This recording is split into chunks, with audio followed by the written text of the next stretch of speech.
करते हुए मैं श्री पृथ्वीराज परमार सर को से निवेदन करती हूँ कि वे आए और हमें मार्गदर्शन प्रदान करें। धन्यवाद रुचिका श्रीवास्तव। सम्मानीय मंच और उपस्थित सभी विद्यार्थियों, स्टाफ सदस्यों, और आज का जो ये कार्यक्रम है अंतर्दृष्टि 2025 में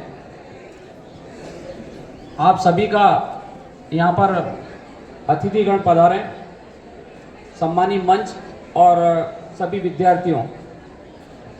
जो कार्यक्रम यहाँ पर आदरणीय प्राचार्य महोदय के द्वारा आयोजित किए गए और सभी विद्यार्थियों ने और स्टाफ सदस्यों ने सहयोग किया, क्यूरियोसिटी एग्जीबिशन जो हुआ है बहुत अच्छा जो हमने देखा है और कई यादें यहाँ पे ताज़ा हुई आकर के।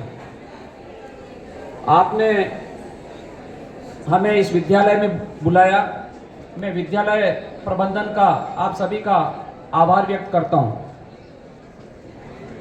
प्रिय विद्यार्थियों, इस विद्यालय के बारे में और प्राचार्य महोदय के बारे में हमारे पूर्व वक्ता ने काफ़ी कुछ कह दिया है। रत्नावत सर ने विस्तृत जानकारी आपको दी है, तो अब आगे कुछ कहने का नहीं है। ये विद्यालय दिनों-दिन उन्नति करे, प्रगति करे, यही शुभकामनाएं हमारी। विद्यार्थियों के लिए मैं इतना कहना चाहूँगा कि अभी फरवरी एंड में ही आपकी परीक्षाएं 10th और 12th की और 9th और 11th की परीक्षाएं प्रारंभ होने जा रही है, तो उन परीक्षाओं पर पूरा फोकस होना चाहिए। और ये भूल जाइए, हेलो, अब ये भूल जाइए कि कोई छुट्टी है, अब ये भूल जाइए कि कोई त्यौहार है, अब ये भूल जाइए कि कोई हमारा कार्यक्रम है, पारिवारिक है, सामाजिक है। सब कुछ भूल करके हमें केवल अपने अध्ययन और अध्यापन पर फोकस करना है। और जो गुरुजन, जो शिक्षक, जो सब्जेक्ट स्पेशलिस्ट आपको पढ़ा रहे हैं, सिर्फ और सिर्फ उसी पर आपको ध्यान देना है। तो जो अभी रत्नावत साहब ने बताया कि 99% मार्क्स भी आ सकते हैं, मैं तो कहता हूं कि 100% भी आ सकते हैं।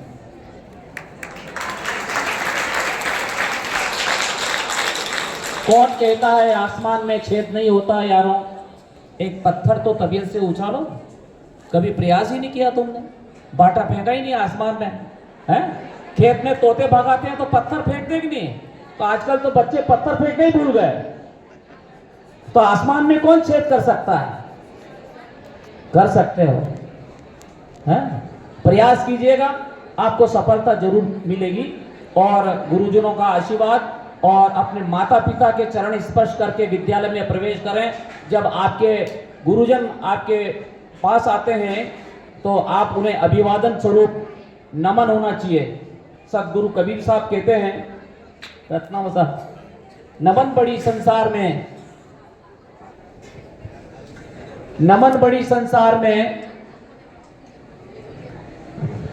नहीं नमे सो नीच, जो पानी का जूझ रहा रहे पानी के बीच। इसका अर्थ आप हिंदी वाले शिक्षक से पूछ लेना, समय नहीं है मेरे पास, और भी वक्ता है। तो ये हम विद्यालय में आते हैं तो कोई बोझ लेकर नहीं आए। आप स्वतंत्र और निर्भीक होकर के, निडर होकर के, हमारे रत्नावत साहब एक स्लोगन लिखते थे, डरो नहीं, डटकर करो मुकाबला। डरना नहीं है, न तो विषय से डरे न परीक्षा से डरे, और आपके दोस्तों से डरें। झगड़ा नहीं करें, ग्रुपबाजी नहीं करें। ग्रुपबाजी काहे की करें? पीयर लर्निंग करें। आपके दोस्तों के साथ बैठ करके सीखें। जो आपको नहीं आता है उनसे पूछो। ग्रुप बनाओ, 3-3, 4-4 बच्चों का, 2-2 बच्चों का। अच्छे पढ़ने वाले बच्चों से संपर्क करो, हैं? तो आप निश्चित रूप से अच्छे मार्क्स ला सकते हैं। 100% मार्क्स ला सकते हैं, 100 में से 100 नंबर ला सकते हैं। अभी जो सर ने बताया ना, तो वो जो बच्चे आए हैं वो उनके 3-3, 4-4 विषय में 100 में से 100 नंबर है साहब। फिजिक्स में 100 में से 100, केमिस्ट्री में 100 में से 100, मैथ्स में 100 में से 100। तो अब ये इतने नंबर लाए कैसे वो? तो कहते थे साहब वो हमारे 100% मार्क्स नहीं आ सकते हैं। मैंने कहा आ सकते हैं, आपको तरकीब बताएंगे। तो कभी आप मुझे बुलाओ तो मैं तरकीब बता दूंगा आपको कैसे लाते हैं। धन्यवाद। धन्यवाद सर। इसी के साथ अब मैं